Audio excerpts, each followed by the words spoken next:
Hello, this is Carrie Fell. Welcome to my studio. I still have dyes left over from months of dyeing. So I'm going to take the leftover water here and soak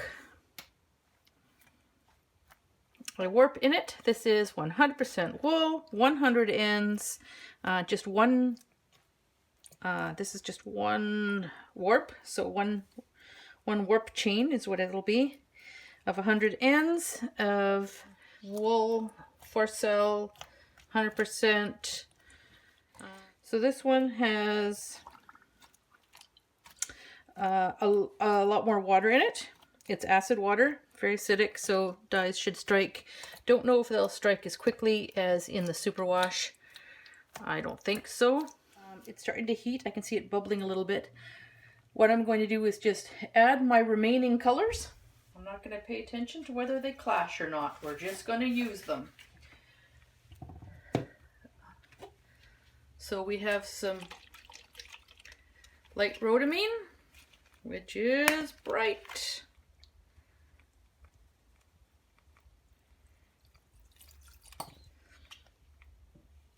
And I'm going to use all of it.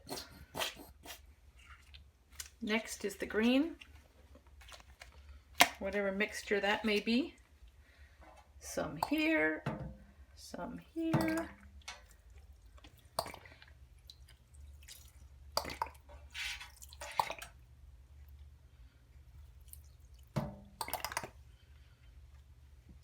Save some for when I flip.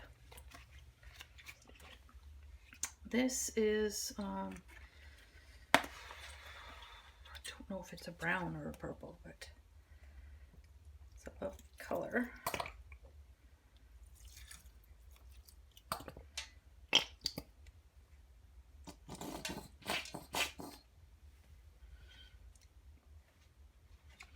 And I'll rinse this out to add the rest.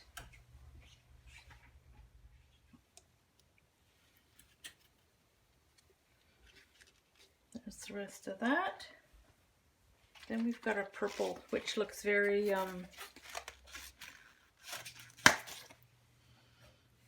very much like a violet.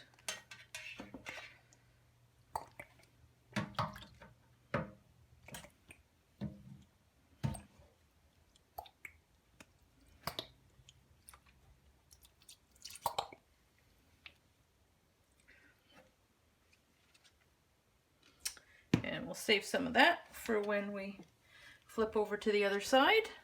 Turn the volume up slightly, get this color to strike, and then we'll do the flipping and the adding. Strange combination of colors I have left over.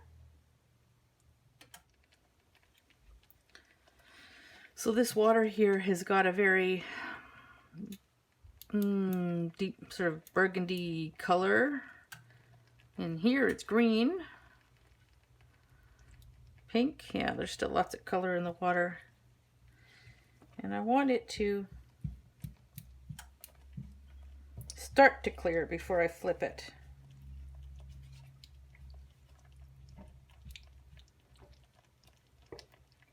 Because I don't want the whole thing mixing up and becoming brown. It would be nice to have still some hints of the individual colors in there. The colors we have left are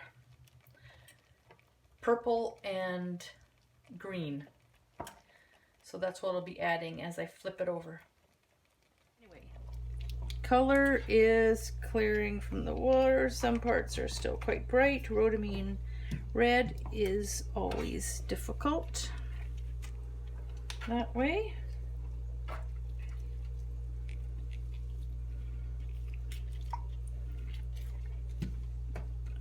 Some light areas,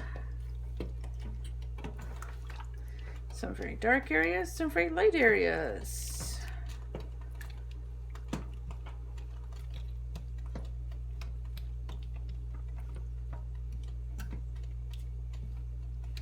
Interesting how different it looks when I flip it. All right.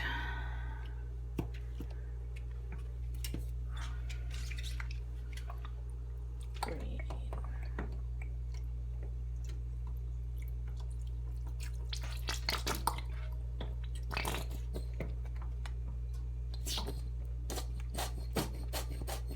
That's the end of the green. Add that last bit to the water. And purple.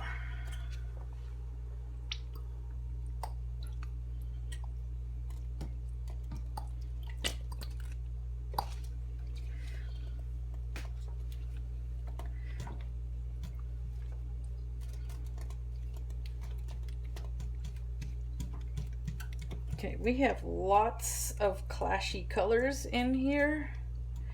So I have no idea how this is all gonna blend and end up. Really, no idea.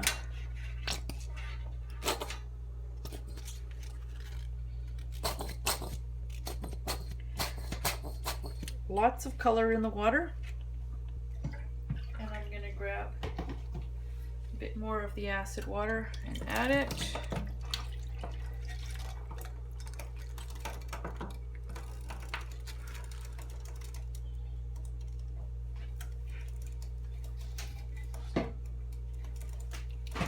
With the idea of letting all parts of this warp get some color.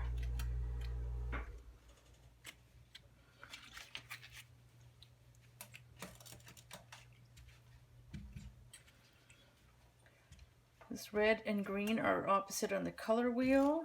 We may end up with some browns, some muddier areas. I do not know.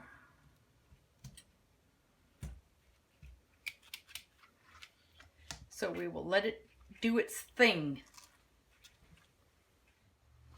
I flipped it one more time and the water is still really pink. So I'm just going to let it steam for 10 minutes or so more, and then we will I'll turn it off and I'll just let it cool down in the pan. And this is evening now, so I'll check it in the morning. It's the next day and the water is cold, and it looks like there's still a pink tinge in the water. It's not a surprise. Rhodamine red does tend to have trouble clearing, so that's okay. I was used to that. I'm hoping that the whole thing isn't just various shades of pink, but we'll see better once it's well, see, here's some where the green showed. Of course, it's mixed with the pink, so it gives it it's not a bright green, which I kind of like, actually. Anyway,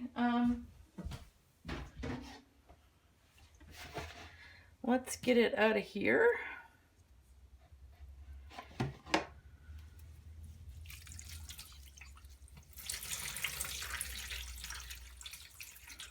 Lots of pink left.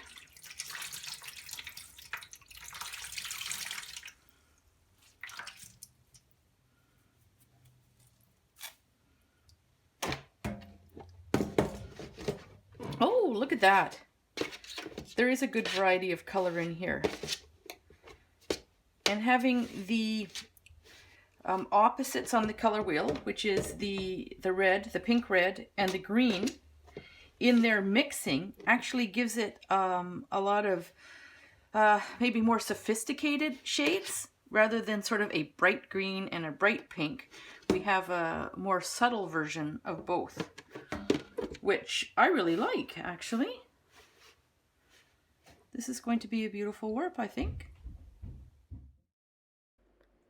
So here's the leftover dye warp, washed and dried.